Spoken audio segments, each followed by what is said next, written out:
할렐루야. 하나님은 우리에게 하나님의 자녀가 복음을 바로 알고 또 복음을 통해서 기쁨을 누리도록 축복해 주시기를 기뻐하시는 분이 되심을 믿으시기 바랍니다. 그래서 복음은 뭐냐? 우리에게 기쁨을 주는 능력이 된다 하는 사실을 우리가 깨닫고 붙잡아야 합니다. 많은 사람들이 기쁨을 잃어버리고 삶을 살아갑니다. 탄식하며 걱정하고 염려하며 불안하고 심지어는 원망하고 불평하며 삶을 살아갑니다. 하나님의 자녀라고 내가 하나님 앞에 그렇게 고백하며 삶을 살아가는 때에도 그런 모습들이 많이 있지요. 오늘 다시 한번 복음은 무엇이냐? 나로 하여금 기쁨을 얻게 하는 능력이다 라는 사실을 여러분이 붙잡고 한 주간 동안도 많은 일들이 우리 앞에 일어나겠지만 그러나 기쁨의 능력은 다른 것으로부터 오는 것이 아니라 복음밖에 없구나, 예수 그리스도밖에 없구나, 그 원천적이고 근원적인 것을 여러분이 붙잡고 모든 어둠을 이겨나가며 승리하시게 되기를 주님의 이름으로 축복합니다. 왜냐하면 이 세상의 모든 것은 영원한 것이 아니기 때문에 그렇습니다. 이사야 40장 8절의 말씀 오면 풀은 마르고 꽃은 시든다 이렇게 말씀했지요. 여러분이 세상에서 얻는 그 기쁨은 시드는 꽃과 같고 마르는 풀과 같다라는 거지요. 그래서 그것 때문에 연연하지 말아라 말씀하시는 것입니다. 물론 하나님이 이 세상에 모든 것을 다 주셨습니다. 그런데 하나님이 주신 이 세상의 것에 우리가 영향을 받으면서 살아가는 것은 어쩔 수가 없는 거지요. 우리가 이 세상에 살고 있기 때문에. 그런데 문제는 뭐냐 하면 어떤 때는 그런 영향을 받아서 좋을 때도 있고 기쁠 때도 있지만 어떤 때는 또 화나고 슬프고 때로는 정말 낙심되어지는 그런 때도 있는 거지요. 그런데 문제는 뭐냐 하면 그러다가도 내가 하나님의 자녀인 것을 알고 그래서 다시 복음으로, 다시 예배로, 다시 기도로, 다시 믿음으로 또 다시 하나님의 은혜로 그렇게 돌아서야 되지 않겠습니까? 그런데 그런 모습을 정말 가지고 다시 갱신하고 다시 복음으로 돌아가고 다시 하나님을 찾고 그러는 삶을 살아가야 되는데 그게 잘 안 된다는 거지요. 뭔가 어떤 것에 내 마음에 영향을 받으면 기뻐할 수 있고 낙심이 될 수 있는데 아주 그것에다가 내 자신을 내주는 그러한 일들이 너무나 많다는 것입니다. 오늘 여러분 우리가 이런저런 일에 영향을 받을 수 있습니다. 신앙생활하고 하나님의 자녀라고 하더라도 우리가 세상에 사니까 세상의 것에 이런저런 것에 영향을 받고 살 수 있지만 그러나 여러분은 날마다 언제든지 다시 복음으로 돌아가는 것만이 사는 길이 되는 줄을 믿으시기 바랍니다. 다시 예수 그리스도를 붙잡아야만 내 안에 근원적인 기쁨이 다시 회복되어져서 그 모든 것을 이길 수 있는 그런 능력의 사람이 될 수가 있다는 것입니다. 그렇습니다. 하나님 분명히 이사야 40장 8절에서 말씀하셨습니다. 풀은 마르고 꽃은 시드나 그 다음에 뭐라 그랬어요? 하나님의 말씀은 영원히 서리라 라고 말씀했습니다. 함께 하겠습니다. 하나님의 말씀은 영원히 서리라. 여러분 하나님의 말씀이 뭡니까? 이 하나님의 말씀이 성경 말씀을 말하는 거잖아요. 그런데 이 하나님의 말씀이 언약인데 이 언약의 하나님의 말씀 그 가장 중요한 핵심이 무엇을 말하는 것입니까? 바로 복음, 예수 그리스도를 말하는 것입니다. 이 복음, 이 예수 그리스도만이 영원하다, 영원한 기쁨이 되고 영원한 생명이 되고 영원한 능력이 되고 영원한 축복이 된다. 그것을 우리에게 말씀하는 것입니다. 그렇다면 여러분 우리는 어떻게 되겠습니까? 시들고 마를 것 같은 거 붙잡고 거기에 속아가지고 내가 이렇게 저렇게 휘청휘청대는 인생이 아니라 혹시 그런 일을 당한다 하더라도 영원한 말씀, 영원한 언약, 바로 예수 그리스도 복음으로 돌아오는 것만이 승리하고 살게 되고 하나님의 은혜를 덧입는 유일한 길이 된다는 사실을 믿으시길 바랍니다. 왜 복음인 예수 그리스도가 영원한 기쁨이 되는 것입니까? 예수 그리스도는 우리 인생이 당한 영적인 문제, 하나님을 떠남으로 인해서 오는 이 지옥의 문제, 그래서 하나님을 만나지 못하면 살아도 지옥같이 살고 죽어도 이제 영원한 그런 지옥, 완전한 멸망 상태를 예수 그리스도는 다시 하나님 자녀로 회복시켜 주시는 참 선지자이시기 때문에 그런 것입니다. 그래서 사도행전 16장 31절에 뭐라고 증거합니까? 주 예수를 믿으라, 그리하면 너와 네 집이 구원을 받으리라 라고 말씀했습니다. 왜 복음이신 예수 그리스도가 영원한 기쁨이 되는 것입니까? 두 번째로는 예수 그리스도는 하나님을 떠나 죄 가운데 빠져서 그 죄의 결과로 저주와 재앙 가운데 빠져 살게 되었는데 예수님이 십자가로 우리의 죄와 허물을 대속하신 참 제사장이 되시기 때문에 그런 것입니다. 그래서 로마서 8장 1절에 말씀 오면 그는 이라고 말씀이 있는데 그는 바로 예수님을 말씀하는 거지요. 그는 허물과 죄로 죽었던 너희를 살리셨도다 라고 이렇게 증거하고 있는 것입니다. 죄 때문에 하나님과 우리 사이가 멀어졌지요. 죄 때문에 하나님과 우리 인생이 원수가 되어버리고 말았습니다. 이 죄가 하나님과 우리 사이에 막힌 담이 되고 말았습니다. 그런데 예수님의 십자가의 보혈이 이 막힌 담을 다 허물어버리고 하나님과 화목하게 하고 하나님의 은혜의 보좌 앞에 담대히 나갈 수 있는 그런 길을 열어주신 줄을 믿으시길 바랍니다. 그래서 이 복음이 바로 우리의 참된 기쁨이 될 수가 있는 것입니다. 왜 복음이신 예수 그리스도가 우리에게 영원한 기쁨이 될 수 있습니까? 예수 그리스도는 이렇게 우리 인생이 하나님을 떠나 우상 숭배하고 하나님을 대적하여 교만하여지게 하고 우리 인생을 속여서 불신앙 가운데 빠져서 결국 망하게 하는 이 사탄 마귀를 완전히 멸하신 참 왕이 되시기 때문에 그런 것입니다.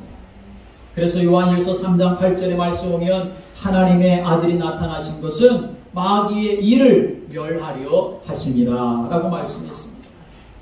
예수의 이름 앞에 마귀는 무릎을 꿇고 예수의 이름 앞에 귀신의 영들이 떠나가게 되어지고 예수의 이름 앞에 흑암이 무너지는 역사가 일어나는 줄을 믿으시기 바랍니다.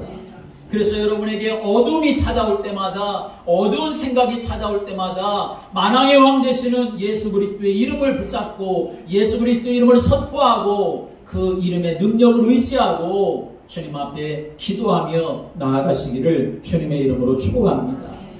이 복음 예수 그리스도는 이 땅의 꽃처럼 시들고 풀처럼 말라버리는 것이 아니라 영원하다 말씀했습니다.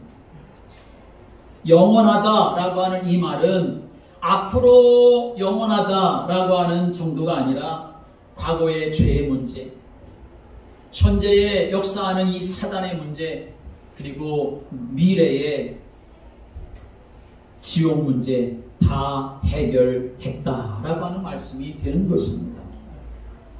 우리의 수준과 형편과 또는 사정과 관계없이 예수 그리스도를 믿고 영접하면 그 예수님의 은혜와 예수님의 권세와 예수님의 능력이 우리로 하여금 살게 하고 우리로 하여금 승리하는 길이기 때문에 바로 예수 그리스도 이 복음만이 우리에게 기쁨의 능력이 되고 우리로 하여금 승리할 수 있는 길로 인도하게 되는 줄을 믿으시기 바랍니다.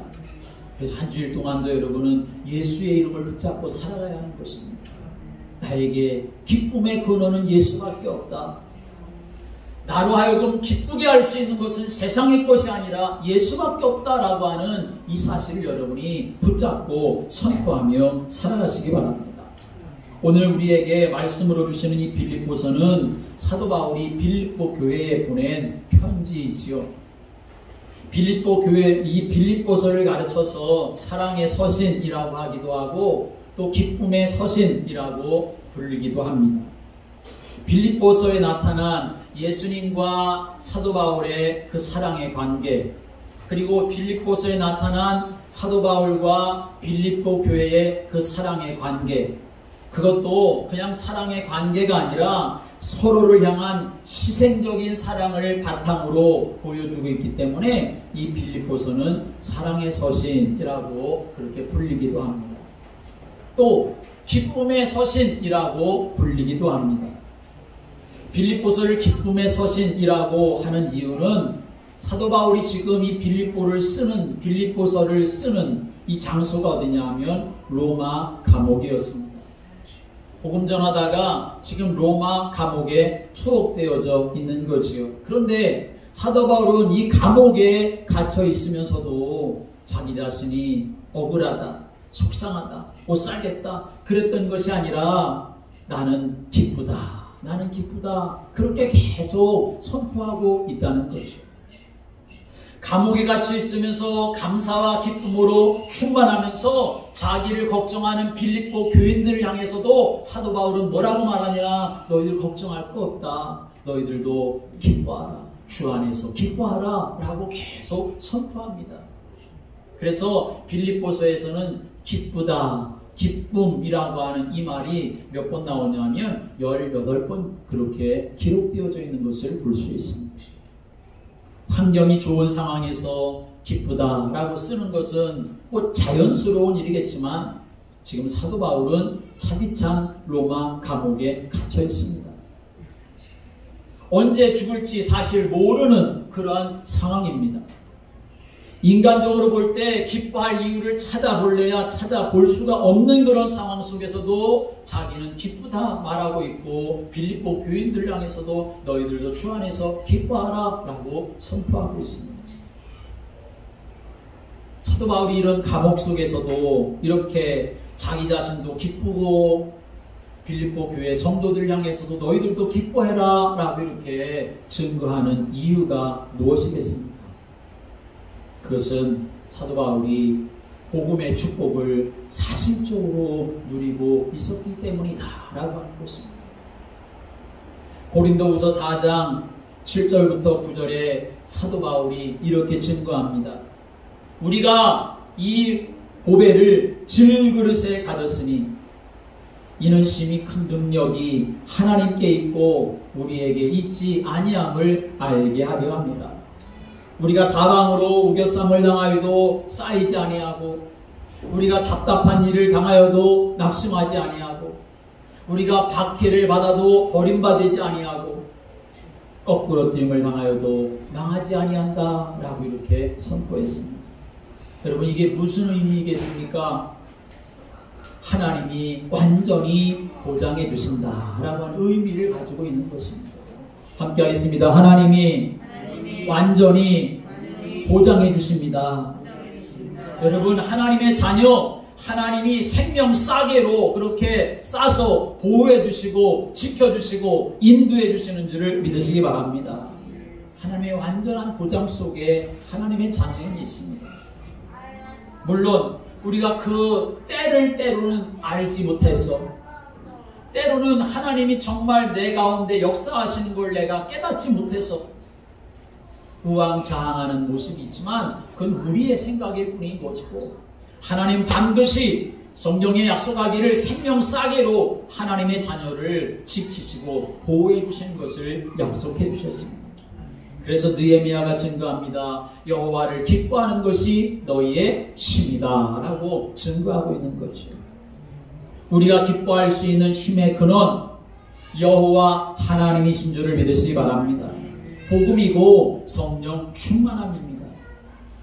왜 나에게 기쁨이 없나? 돈이 없어서입니까? 아닙니다. 사람이 나를 힘들게 해서입니까? 아닙니다. 내가 성령 충만하지 못하기 때문입니다. 내가 은혜의 깊은 곳으로 나아가지 못하기 때문입니다. 내가 복음에 온전히 거하지 못하기 때문에 그런 것입니다. 오늘 주시는 말씀을 통해 이 사도 바울이 누렸던 참 복음의 기쁨을 회복하고 여러분이 어떤 상황 형편에서도 복음을 정말 이루고 복음을 누리고 살아가는 참된 기쁜 인생, 전천후 기쁜 인생이 되기를 주님의 이름으로 축복합니다. 오늘 1절과 2절의 말씀 오면 사도 바울이 빌립보 교회에 편지 보면서 이렇게 글을 씁니다. 인사하는 것이요. 함께 읽어보겠습니다. 1절과 2절 시작. 그리스도 예수의 종 바울과 디모데는 그리스도 예수 안에서 빌립보에 사는 모든 성도와 또한 감독들과 집사들에게 편지하노니 하나님 우리 아버지와 주 예수 그리스도로부터 은혜와 평강이 너희에게 있을지어다. 아멘. 여기 이 말씀은 사도 바울이 신약성경에 많은 그러한 성경을 기록했는데 그게 다 편지 형식으로 이렇게 기록해서 교회들에게 보낸 것인데 이 1절과 2절의 말씀은 그 모든 서신서들의 인사말과 같은 그러한 형식을 가지고 있습니다. 편지를 쓸 때마다 쓰는 어찌 보면 인사치레처럼 그렇게 쉽게 생각할 수 있는 말씀이기도 합니다. 그러나 오늘 이 말씀은 사도 바울이 하나님 앞에서 하는 중요한 신앙 고백을 담고 있고 우리가 믿음의 삶을 살아가는 데 있어서 아주 중요한 원리가 담겨 있음을 오늘 여기서 우리는 깨달아야 합니다. 특별히 오늘 여기 말씀 오면 뭘 말하고 있냐면 은혜와 평강이라고 하는 말씀을 하고 있다는 것입니다. 함께 하겠습니다. 은혜와 평강. 은혜와 평강이 너희에게 있을지어다 라고 이렇게 축복하지요.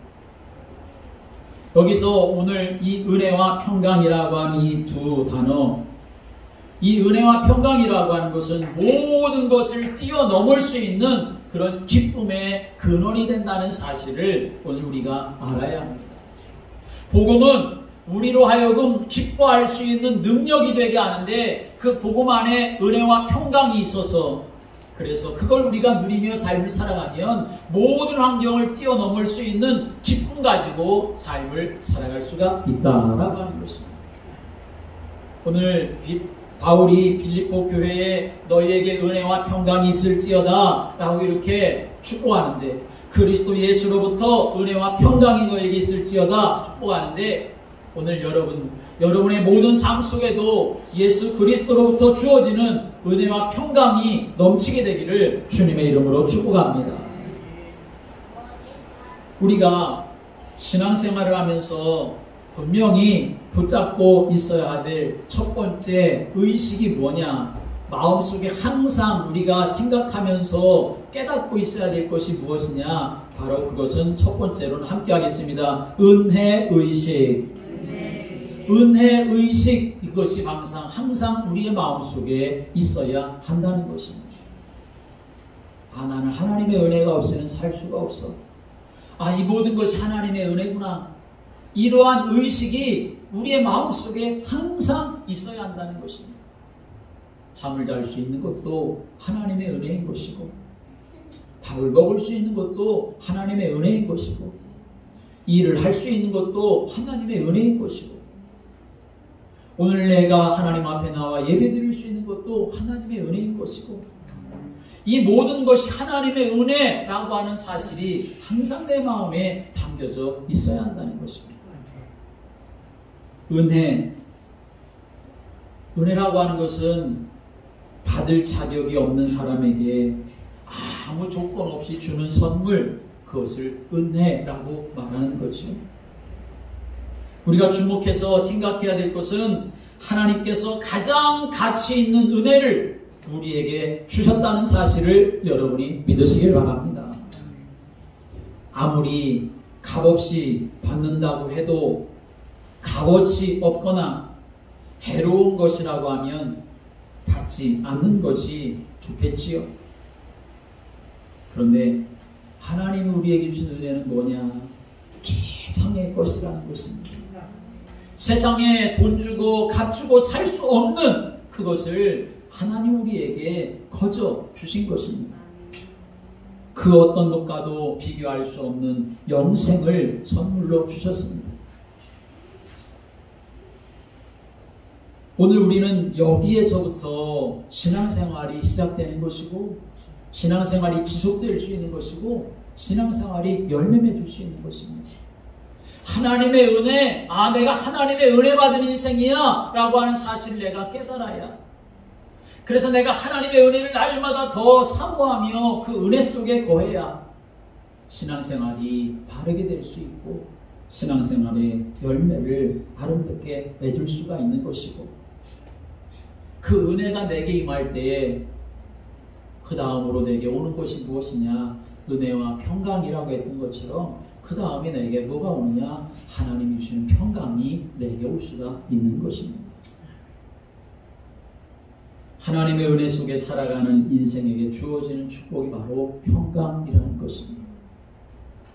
여러분, 우리가 잘 봐야 할 것이 무엇이냐 하면, 은혜를 먼저 받아야 그 다음에 내게 하나님 주신 평강이 임하게 되어진다라고 하는 사실입니다.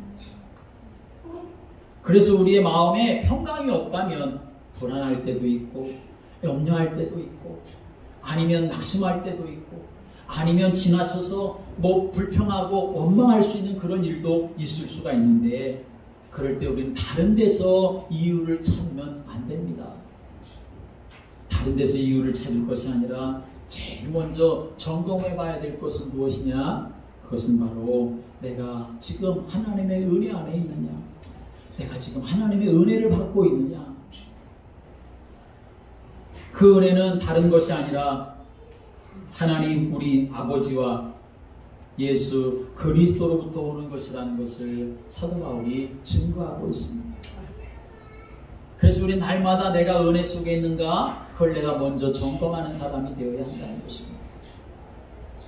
요한복음 14장 27절의 말씀에 보면 예수님께서 친히 세상이 주는 것과 같지 않은 평강을 너희에게 준다 라고 이렇게 말씀하셨습니다. 예수님은 어떤 분이냐? 우리에게 평강을 주시는 분이시다 말씀하신 거죠.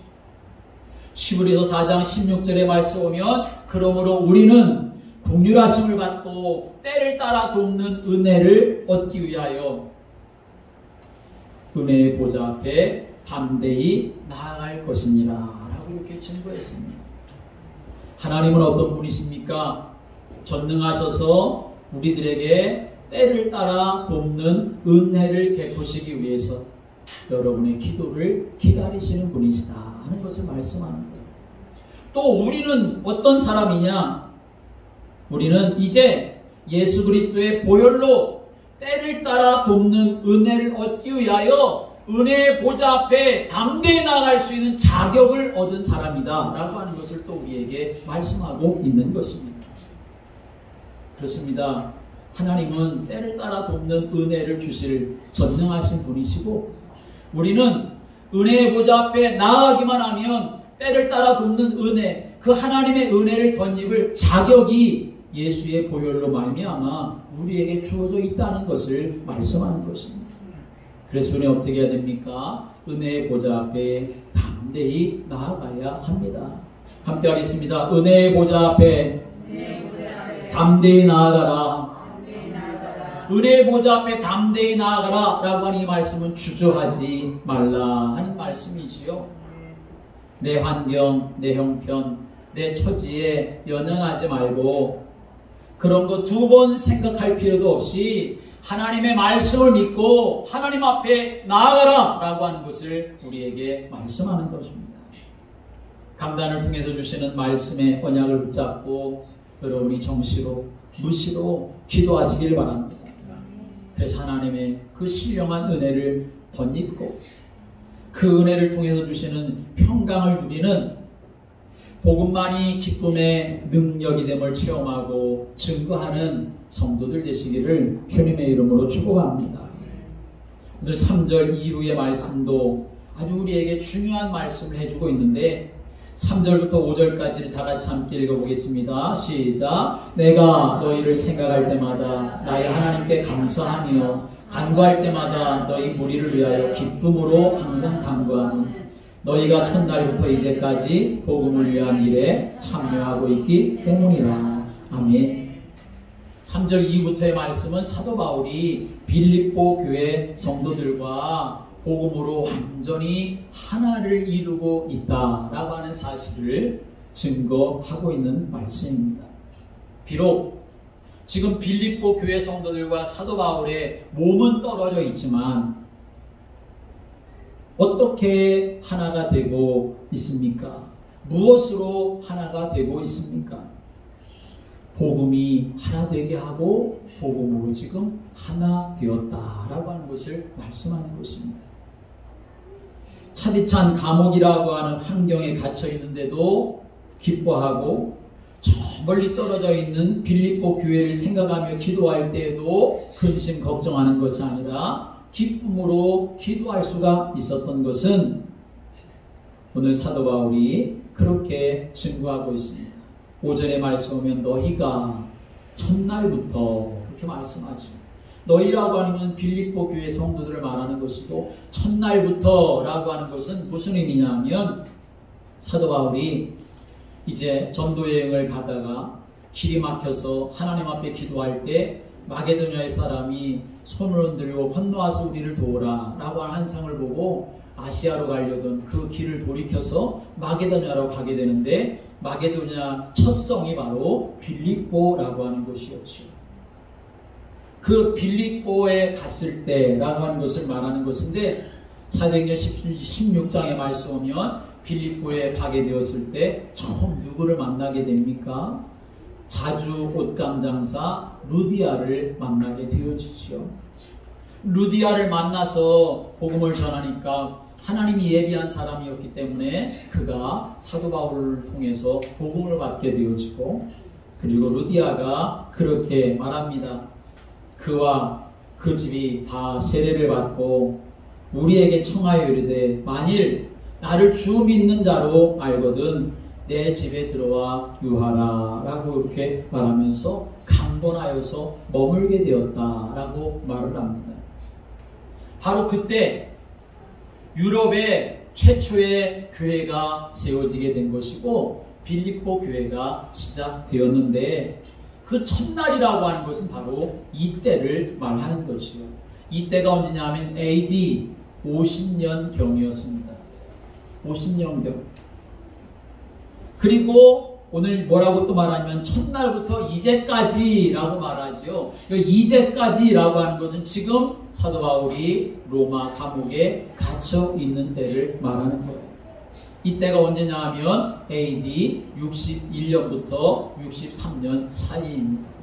그러니까 처음 사도 바울이 빌립보 성에 가서 루디아를 만나 유럽 최초의 빌립보 교회가 세워지고 난 한 10년이 더 흐른 그러한 시점인데 그런데 그동안 사도 바울이 빌립보에만 있었던 것이 아니라 데살로니가 지역에도 가고 에베소 지역에도 가고 고린도 지역에도 가고 그러면서 복음을 전하면서 10년의 세월이 흐르고 그러다가 결국 로마 감옥에 지금 갇히게 되었는데 그럼에도 빌립보 교회는 여전히 무엇을 하고 있었느냐라고 하는 것을 오늘 사도 바울이 말합니다. 뭐라고 말합니까? 너희가 첫날부터 지금까지 이제까지 복음을 위한 일에 참여하고 있다라고 이렇게 증거하고 있다는 것입니다. 함께 하겠습니다. 첫날부터 이제까지 복음을 위한 일에 참여하고 있다. 네, 복음을 위한 일에 참여하고 있다라고 하는 것을 말하고 있는 것입니다. 복음을 위한 일에 참여했다라고 하는 이 말은 그들이 먼저는 복음을 받았다라고 하는 말이 되는 것이겠지요. 그리고 이제 복음을 받았으니 사도 바울의 그 복음 사역을 위해서 헌신하고 적극적으로 함께 동역했다 하는 말이 되는 거죠. 그런데 빼놓을 수 없는 또 한 가지 사실은 뭐냐면 복음을 사실적으로 누리는 은혜와 평강 속에 이들이 있었다라고 하는 것을 말하는 것입니다. 그래서 7절의 말씀 오면 하반절에 너희가 다 나와 함께 은혜에 참여한 자가 되었다 라고 이렇게 증거하고 있습니다. 여러분, 우리 모두 하나님의 은혜에 참여하는 자가 되기를 주님의 이름으로 축복합니다. 함께 하겠습니다. 하나님의 은혜에 참여하는 자가 되자. 하나님의 은혜에 참여하는 자가 돼야 하나님의 은혜를 받을 것 아닙니까? 관망하는 자가 아니라, 그냥 지켜보는 자가 아니라 참여하는 자가 되라 말씀하는 것입니다.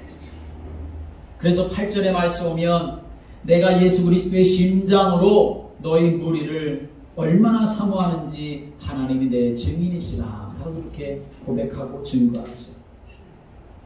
여러분의 가슴마다 하나님의 은혜에 참여하는 자가 돼서 여러분의 가슴마다 그리스도의 심장이 여러분의 가슴마다 담겨지기를 주님의 이름으로 축복합니다. 그 마음이 품어지고 그 마음으로 뭐를 합니까? 9절의 말씀 오면 이렇게 말씀하지.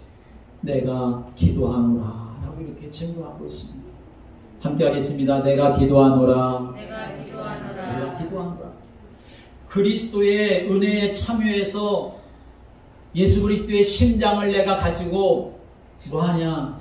내가 기도한다 라고 증거하고 있는 거죠.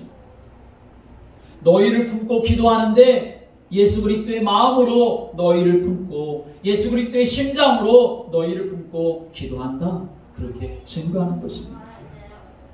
여러분도 예수 그리스도의 심장으로 교회를 품고 기도하시기를 바랍니다.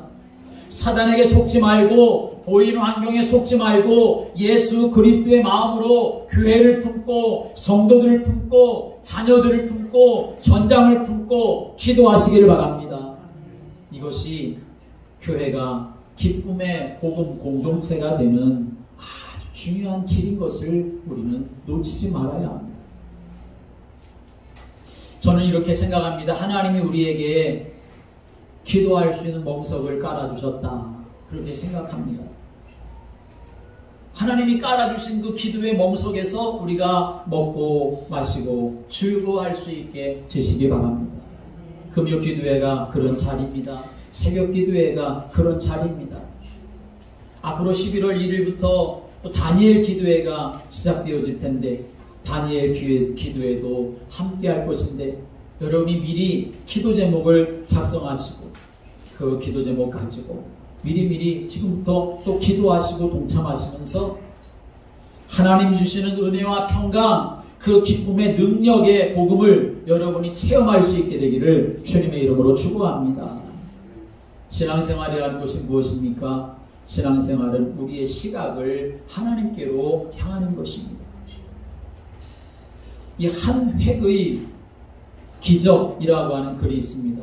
여기 획이라고 하는 건 뭐냐니까 뭘 말합니까? 글씨를 쓸 때 글자 한 글자 전체를 말하는 게 아니라 한 글자를 쓸 때 한 번 움직여지는 그 한 획을 말하는 거죠. 점 하나 찍는 것도 위에서 아래로 내려 긋는 것도 그걸 한 획이라고 말하는데 그 한 획의 기적이라는 글에 이런 말이 있습니다.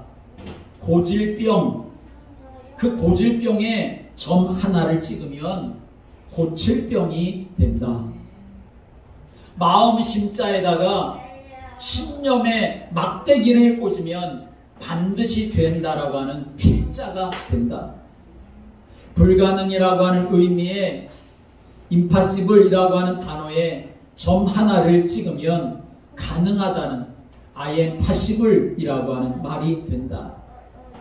빚, 돈을 빌리는 그 빚, 그 빚이라고 하는 글자에 점 하나 찍으면 빛이 된다. 부정적인 것에 긍정의 점을 찍으면 절망이 희망으로 바꿔진다. 그런 글이 있습니다. 여러분 이거 뭘 말하는 것입니까? 우리가 어떤 시각을 가지고 사느냐에 따라서 그 삶이 달라지게 되어진다는 거죠. 신앙생활이 뭐냐? 신앙생활은 복음적인 시각을 가지고 살아가는 것, 그게 바로 신앙생활입니다. 우리는 불완전합니다. 그래서 그런 모습을 보면 안타깝지요. 불신앙에 빠지기도 합니다. 그런데 그게 사단의 속임수입니다. 우리의 눈을 돌려 하나님을 바라보고 우리가 복음 속으로 들어가면 하나님은 전능하신 하나님이기 때문에, 복음은 완전하기 때문에 복음 속으로 들어가기만 하면 되는 줄을 믿으시기 바랍니다. 복음은 유일한 것이지만 모든 것이라고 말씀드렸습니다. 그래서 내 생각과 내 체질을 계속 복음으로 바꿔가는 것입니다. 옛 틀을 깨고 새 틀을 갖추는 삶을 다른 것 아닙니다. 완전한 복음 속으로 각인과 뿌리와 체질, 그걸 만들어가는 거, 그게 바로 신앙생활인 것이죠.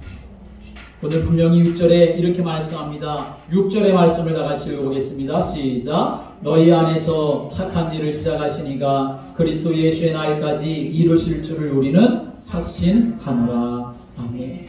이 말씀 참 우리에게 평생 기뻐하며 살아갈 수 있는 힘을 주시는 말씀입니다. 하나님은 우리 안에 착한 일을 시작하신 분이십니다. 그 하나님이 일을 하신 것, 하나님은 절대 중간에 하차하시는 분이 아니십니다. 하나님은 처음과 나중, 알파와 오메가가 되시는 분이십니다. 언약하신 것을 반드시 이루시는 분이 우리 하나님이십니다. 그것도 어떤 결과를 이루시냐? 가장 영광스러운 결과를 이루시는 분이 하나님이시라는 겁니다. 우리가 그 결론을 바라보면서 우리는 항상 생각해야 합니다. 어떤 문제와 역경과 시련 앞에서도 기뻐할 수 있는 이유는 무엇이냐? 다른 것 때문이 아니라 하나님이 나에게 주신 복음 때문에 내가 기뻐할 수 있다. 여러분, 이 사실을 여러분이 믿음으로 붙잡고 한 주일 동안도 그 하나님의 축복을 누려갈 수 있는 믿음의 성도들 되시기를 주님의 이름으로 축복합니다. 기도드리겠습니다. 하나님 아버지, 우리에게 복음을 주셔서 감사합니다. 예수가 그리스도가 되시는 언약을 알고 믿음으로 삶을 살아가게 하셔서 감사합니다. 이 복음 예수 그리스도로 말미암아 우리의 심령에 근원적인 기쁨이 누려지게 하여 주옵시고, 그 모든 것을 이겨나갈 수 있는, 모든 환경 속에서 이겨나가며 승리할 수 있는 참 기쁨을 누리는 저희들 되게 하여 주옵소서. 우리 교회 모든 성도들이 복음적인 시각을 가지고 복음 앞에 내 자신의 체질과 생각과 마음과 그 모든 것이 바뀌어지고 변화됨으로 인하여 우리 교회가 복음의 기쁜 공동체가 되어지도록 성령께서 역사하여 주옵소서. 이 모든 일들을 방해하는 흑암과 어둠의 영들이 예수의 이름으로 결박당하여 떠나가게 하여 주시고, 오직 우리 안에 성령으로만 충만하도록 역사하여 주옵소서. 예수 그리스도의 이름으로 기도드립니다. 아멘.